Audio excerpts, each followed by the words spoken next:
Hey you, what's up? For today's video, i-share ko sa inyo ang aking recipe ng not so perfect brownie na nakuha ko sa TikTok. And you can try this para naman magabik na lang tayong lahat kaysa magmahal, guys. So, iyon, ito na nga.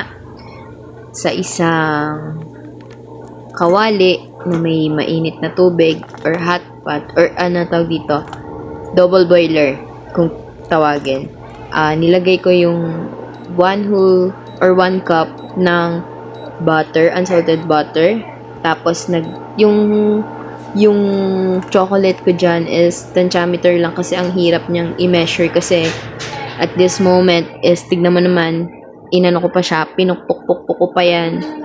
Ayun, tapos minelt ko lang siya dyan, double boiler, hindi siya pwedeng direct sa apoy kasi there's a tendency na masunog ang inyong chocolate and yung butter nyo, baka maging brown siya. So, yun, in a separate bowl, nilagay ko na at winara ko na ang itlog. Sorry guys, kasi dapat yan, miss and plus, wherein dapat yung itlog, hindi ko muna dinedirekta dyan.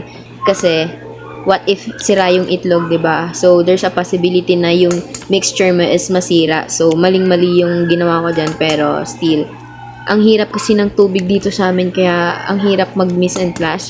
So, ganyan na lang ginawa ko, dinirekta ko na lang, kapit na lang talaga sa, sa matatag. So, yun, 6 na itlog for this mixture or this measurement. Tapos, 4 na 1/2 cup ng sugar. So, good luck talaga sa blood sugar ko nito. Giatay jud na eh. So, yun, mix-mix ko lang siya. Then, after I mix-mix ko dyan, ay ang tagal. Sorry guys, impromptu kasi itong ko, yung voice over ko. So, walang script to, direct to, na to. Tapos yun, pagkatas ko na, i-cool down nyo lang onti yung melted chocolate. Kasi baka magbuubo yung itlog ay maging yan, scrambled egg. So, yun. Tinalo ko and nilagyan ko na siya ng vanilla. And minix ko ulit. Yan. So, at this moment, ayan, i-preheat ko na yung oven. It is important na i-preheat mo yung oven kasi there's a possibility na hindi maluto syempre yung binake mo kapag hindi naka-preheat yung oven mo. So, ayan, nilalagay na natin ng main ingredients, ang ating flour. All-purpose flour. And, ayan, isi-sift natin siya. Tapos, I put the cocoa. Kung na matandaan yung measurement. And, meron din ako nilagay na salt dyan. Tapos, yan, mix-mix mo na siya. Mekos-mekos. And I put some chocolate chips. For my cookies yun eh. Kaso, tinatamad ako mag-cookies kasi ang hirap maghalo. So, nilagay ko na lang siya dyan. And, ayun. Sasalang na natin siya, guys. Wait for the moment of truth. Just, dyan lang kayo.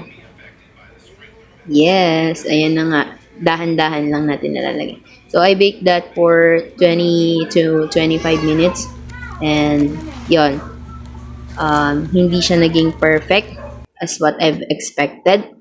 Kasi pang ilang beses ko na rin siya. Tinikman ko siya and hindi ako na-satisfied din sa texture. Pero sa lasa, okay na siya. Sobrang tamis lang, babawasan ng asukal kasi good luck talaga sa blood sugar ko nito after this. So, ayun, ang reaction naman ng family ko is nasarapan sila. Kaya ayun, kahit hindi ako natuwa sa texture niya is satisfied naman ng family. So, I gotta go. So, yun, bye-bye. Hindi, bye-bye na. Ito po yung end ng aking impromptu voiceover. Bye, guys!